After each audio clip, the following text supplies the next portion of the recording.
And welcome. आज की the leader story में हम बात करेंगे फोटोग्राफी की। फोटोग्राफी किसको पसंद नहीं है। आज हमारे साथ है फोटोग्राफी के विशेषज्ञ श्री गुरदास दुआ जी। नमस्ते सर। नमस्कार। सर, फोटोग्राफी जो है 15 रुपए का जो फोटो है वो एक छोटे व्यक्ति को भी पसंद आता है और एक अमीर व्यक्ति को भी पसंद आता है। क्योंकि आपने फोटोग्राफी में बहुत महारत हासिल कर रखी है और बहुत लंबा समय आपने बिताया है। सर, हम आपसे जानना चाहते हैं और आपके अनुभवों को पब्लिक तक दिखाना चाहते हैं। युवा कैसे फोटोग्राफी में आए, कैसे फोटोग्राफी का भविष्य रहा, इंदौर का क्या योगदान रहा उसमें, प्लीज बताइए सर। ये हमारे लिए बहुत बड़ा गर्व का विषय है कि फोटोग्राफी की इंडिया में, भारत में जो शुरुआत हुई वो इंदौर से हुई जी। ये बहुत कम लोगों को मालूम है जी। वैसे तो इतिहास जो है फोटोग्राफी का ये है कि 1829 में फ्रांस में इसका जन्म हुआ था। डेगरे करके एक साइंटिस्ट थे, उन्होंने इसको शुरू किया था जी। और बट इंडिया में आते आते इसको और समझिए 70-75 साल लग गए। 1904 में पहली बार सर हेनरी डेली, जिन्होंने डेली कॉलेज बनाया था जी, उनके डिपार्टमेंट में एक ड्राफ्टमैन हुआ करते थे लाला राजा दीनदयाल। अच्छा।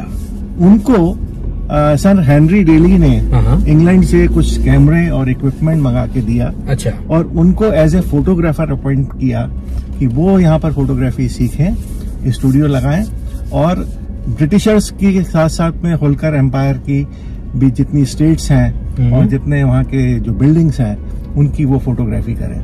तो उन्होंने अपना हिंदुस्तान का पहला स्टूडियो जो है वो छावनी एरिया में कहीं, मालूम नहीं किधर था, बट वहीं कहीं रेसिडेंसी एरिया में उन्होंने अपना पहला स्टूडियो डाला और फोटोग्राफी की शुरुआत करी। तो बड़ा गर्व का विषय है कि इंदौर में फोटोग्राफी, मतलब हिंदुस्तान में फोटोग्राफी की शुरुआत इंदौर शहर से हुई हमारे। और आज भी लाल बाग पैलेस के अंदर एक लाला राजा दीनदयाल के फोटोग्राफ्स की गैलरी आज भी मौजूद है। डेली कॉलेज में भी कई बार उनके फोटोग्राफ्स की एग्जीबिशन हुई है। तो अगर आप लाला राजा दीनदयाल के हिस्टोरिक फोटोग्राफ्स जो आज से सवा सौ साल पुराने उन्होंने खींचे थे, अगर वो आप देखना चाहें तो लाल बाग पैलेस में जाकर के आज भी आप देख सकते हैं। दुआ जी, आपकी जो फोटोग्राफी की शुरुआत है वो कब से शुरू हुई और ये शौक आपको कब से लगा? मैं जैसा कि मैं आपको बताऊं कि मेरी पैदाइश जो है दयालबाग आगरा की है जी। 1953 में मेरी पैदाइश हुई और क्योंकि बचपन मेरा पूरा आगरा में निकला। अच्छा।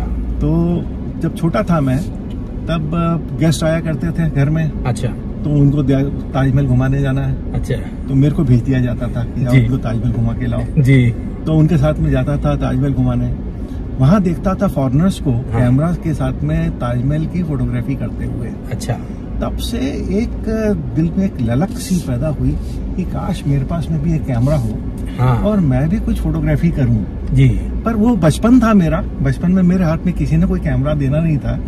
पर एक जिसे कहते हैं एक बीज जो है फोटोग्राफी की, एक इच्छा का, जो मेरा एक जो दिली इच्छा जो पैदा हुई फोटोग्राफी के पीछे, एक रुझान जो पैदा हुआ जी, वो बचपन से ही पैदा हो गया था। और जब मैं इंदौर, हम लोग 64 में शिफ्ट हुए और उसके बाद में सबसे पहले जब मेरे पास में एक कैमरा आया, DSLR कैमरा, फिल्म का जमाना था वो, तो मैं शौकिया फोटोग्राफी में, रोल वाले कैमरे, फिल्म रोल वाले कैमरे। तो शौकिया फोटोग्राफी की शुरुआत मेरी 79 से हुई। अच्छा। 1979 को फर्स्ट टाइम मैंने कैमरा हाथ में लिया। तब आप इंदौर आ गए थे? मैं इंदौर में था, 64 से मैं इंदौर। अच्छा, ठीक है। और उसके बाद में शौकिया फोटोग्राफी मैंने करी। अच्छा। पर धीरे धीरे, क्योंकि उस वक्त ये शौक बहुत ही एक्सपेंसिव हुआ करता था और मेरे फादर ने एक बार तो वार्निंग दे दी कि भैया ये शौक बंद करो, नहीं तो घर के सब बर्तन भांडे सब बिक जाएंगे। तो इसलिए देन मेरे को तो ये शौक बंद नहीं कर सकता था, बहुत आगे बढ़ गया था इसमें। रईसों का शौक था, तो रईसों का शौक था और वो कंटिन्यू करना था जी। देन आई थॉट कि I should start earning out of this only. अच्छा। तो इससे अगर मेरी कुछ इनकम हो जाती है तो मैं इस शौक को कंटिन्यू कर पाऊंगा जी। तो मैंने फिर इंडस्ट्रियल फोटोग्राफी शुरू करी। हाँ। और सबसे पहला मेरे को ब्रेक मिला सेंटर फॉर एडवांस टेक्नोलॉजी, जो डिपार्टमेंट ऑफ एटॉमिक एनर्जी का जो इंदौर में कैट जो अच्छा वहां पर मैं I was the only authorised photographer there on freelance basis. मैंने 6 साल तक वहाँ पे इंडस्ट्रियल फोटोग्राफी का मैंने काम किया। और वहाँ से जो मेरे को इनकम होती थी जी, उससे मैं अपना शौक को मैंने कंटिन्यू किया। शौक भी और जीवन यापन भी शुरू किया। हाँ, नहीं, जीवन यापन का तो मेरा दूसरा बिजनेस था। अच्छा, वो मैं उससे करता था। अच्छा, वो मेरा सोप स्टोन पाउडर का ट्रेडिंग बिजनेस था। ओके, जो मैं उस वक्त करता था। अच्छा। और मैं शुरू से बिजनेस फैमिली से रिलेट करता हूँ। ठीक बात। तो बट मेरे को ये एक बैलेंस बिठाने के लिए कि जो खर्चे होते थे फोटोग्राफी के शौक के अंदर, उसको बैलेंस करने के लिए मैंने इंडस्ट्रियल फोटोग्राफी शुरू करी। वहां से मैं कमर्शियल फोटोग्राफी में एंटर हुआ। धीरे धीरे वो फोटोग्राफी मेरी प्रोडक्ट फोटोग्राफी में कन्वर्ट हुई। स्टूडियो मैंने डाला जी, स्टूडियो के अंदर मेरे पास में प्रोडक्ट आने लगे शूट के लिए। देन मेरा आज स्पेशलाइजेशन जो है वो प्रोडक्ट फोटोग्राफी में और इंडस्ट्रियल फोटोग्राफी के अंदर है। अच्छा। और प्रोडक्ट में भी मेनली फूड फोटोग्राफी मेरा मेन वो है। अब यूं तो आप मेरे को कह सकते हो कि I am jack of all. मैं सब तरह की फोटोग्राफी करता हूँ। अच्छा। फैशन भी करता हूँ, लैंडस्केप भी करता हूँ, पोर्ट्रेट्स भी करता हूँ। You name the branch and I'm there in it. Ji. But कुछ ऐसे हैं कि अब जैसे लैंडस्केप फोटोग्राफी मेरा बड़ा पेट है और मैंने बहुत सारे इंटरनेशनल अवार्ड्स उसमें जीते हैं। तो वो जो है जब भी मैं बाहर मेरे को जाने का मौका मिलता है, उत्तरांचल के अंदर, उत्तराखंड के अंदर और हिमालयाज के अंदर, तो बहुत लैंडस्केप फोटोग्राफी हम लोग करते हैं। इस तरीके से बड़ा वेरिएड फील्ड्स हैं इसके अंदर, फोटोग्राफी के अंदर। और फोटोग्राफी का एक थोड़ा सा बात करता हूँ, फोटोग्राफी का हमारे जीवन पर क्या असर हुआ? सब आज से 180 साल पहले या उससे थोड़ा सा और पहले फोटोग्राफी जब नहीं थी तब भी लोगों का काम चलता था जी। ऐसा नहीं था कि दुनिया थी नहीं, पर जैसे जैसे फोटोग्राफी अपने पैर पसारते चली गई इस दुनिया के अंदर, आप देखिए दुनिया बदलती चली गई। ठीक है। आज की तारीख के अंदर फोटोग्राफी के बिना किसी का एक पल भी नहीं निकलता है। बिल्कुल। या तो कोई सरकारी डिपार्टमेंट हो, भले कोई प्राइवेट ऑर्गेनाइजेशन हो, भले कोई व्यक्ति विशेष हो, साधारण व्यक्ति हो, बिना फोटोग्राफी के एक आपको यहाँ तक कि राशन कार्ड पे भी फोटोग्राफ चाहिए तो एक गरीब से गरीब आदमी की भी एक फोटोग्राफी की जरूरत है। बिल्कुल सही, बिल्कुल सही। तो फोटोग्राफी के बहुत सारे आयाम हैं। सबसे पहले तो लोग ये कहते हैं कि फोटोग्राफी एक हिस्ट्री को संजो के रखती है। अच्छा। एक यादों को बना के रखती है। ठीक बात है ना। दूसरा, फोटोग्राफी एक एंटरटेनमेंट का साधन है। अच्छा। आपको देख करके अच्छे चित्र जब आप देखते हो आप खुशी से भर जाते हो। आपको देन एक इंफॉर्मेशन के लिए फोटोग्राफी आजकल बहुत जरूरी हो गई है। आपको किसी जगह का, किसी प्रोडक्ट की, किसी चीज की इंफॉर्मेशन चाहिए, उसका फोटोग्राफ सबसे पहले चाहिए। पक्का। आपके व्यापार के लिए आजकल फोटोग्राफी मस्ट हो गई है जी। आप ऑनलाइन जाके परचेज करते हो, बिना किसी फोटो देखे आप किसी प्रोडक्ट को परचेज नहीं करते हो। ठीक बात है। तो फोटोग्राफी और भी कितनी साइंटिफिक रिसर्च हो, मेडिकल रिसर्च हो, मेडिकल इवन आपका दांत का आपका ऑपरेशन हो रहा है तो रूट कैनाल में अंदर तक कैमरा घुसा करके आप रूट कैनाल तक देख ली जाती है माइक्रोस्कोप से। वो भी फोटोग्राफी वहाँ पर भी फोटोग्राफी का दखल है। ठीक बात है। तो फोटोग्राफी की इम्पोर्टेंस इतनी ज्यादा आजकल हो गई है कि आज फोटोग्राफी के बिना एक पत्ता भी नहीं हिलता है। अरे वाह ये महत्व आपने बहुत अच्छे तरीके से समझाया सर।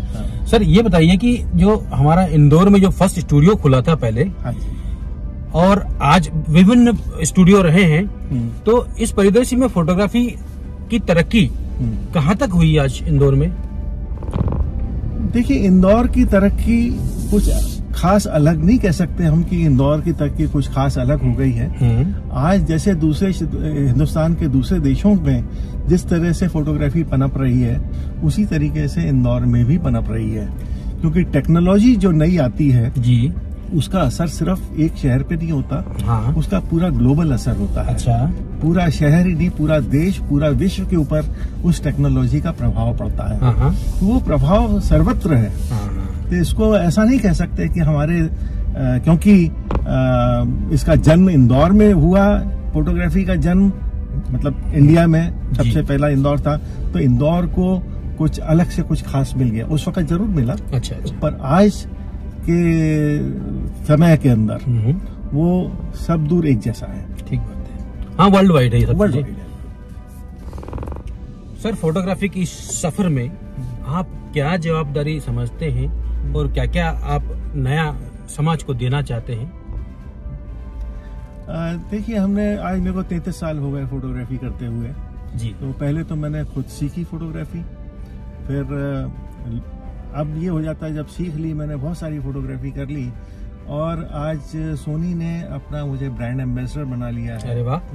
तो मेरी जवाबदारियां अब कुछ बढ़ जाती हैं। अच्छा। अब मेरी जवाबदारी सिर्फ फोटोग्राफी करना नहीं है, लोगों को अपने फोटोग्राफ दिखाना नहीं है। कमर्शियल फोटोग्राफी जो मैं करता हूँ वही सिर्फ नहीं है, मेरे को इसको आगे की जनरेशन को पास ऑन करना है। ये मेरी जिम्मेदारी बनती है जी। तो सिर्फ इसी वजह से मेरे पास में जो भी व्यक्ति फोटोग्राफी सीखने का इच्छुक होता है, मेरे पास में आता है, तो मैं उसको फोटोग्राफी सिखाता हूँ जी। और एक बेसिक भी सिखाता हूँ, एडवांस भी सिखाता हूँ। दूसरा, सोनी के ब्रांड एम्बेसडर होने के नाते मेरे को एक बहुत बड़ा एडवांटेज है कि मैं हर रोज नई जो टेक्नोलॉजी आ रही है फोटोग्राफी के अंदर, अच्छा। जैसे अभी मिररलेस टेक्नोलॉजी आ गई, पहले डीएसएलआर था, आजकल मिररलेस हो गया जी। मिररलेस में भी बहुत सारे अलग अलग फीचर्स नए नए आ रहे हैं, जैसे आई ऑटो फोकस आ गया कि सिर्फ आप एक बर्ड बैठी हुई है, उसकी आंख को देख करके कैमरा अपने आप फोकस कर लेता है जी। एक एनिमल है, उसकी आंख को देख करके कैमरा ऑटोमेटिक फोकस कर लेता है जी। आप मूव कर रहे हो, आपके मूवमेंट के साथ में फोकस जो है ऑटोमेटिक होता चला जाता है, आपको फोकस करने की जरूरत नहीं होती। और जमाना चेंज हो रहा है, सारे फोटोग्राफर जो है वो सब डिजिटल पर शिफ्ट हो रहे हैं। वो सब डिजिटल पे तो बहुत पहले शिफ्ट हो गए जी। अब तो मिररलेस पे शिफ्ट हो रहे हैं, मिररलेस टेक्नोलॉजी पे आ रहे हैं। तो ये जो टेक्नोलॉजी है ये हम लोग को मालूम पड़ती है सोनी के माध्यम से जी। और हमारी ड्यूटी बनती है कि ये टेक्नोलॉजी हम अपने जो बडिंग फोटोग्राफर्स हैं, जो जिन्होंने अभी शुरुआत करी है, या जो एडवांस जो फोटोग्राफी फील्ड के अंदर हैं, उनको भी हम इस टेक्नोलॉजी से अवगत करें। द लीडर स्टोरी में आज हमारे साथ है श्री गुरदास दुआ जी, जो बहुत अच्छे फोटोग्राफर हैं।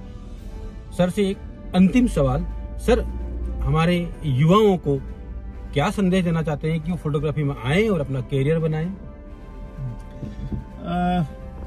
सिर्फ युवाओं को नहीं, सभी को मेरा एक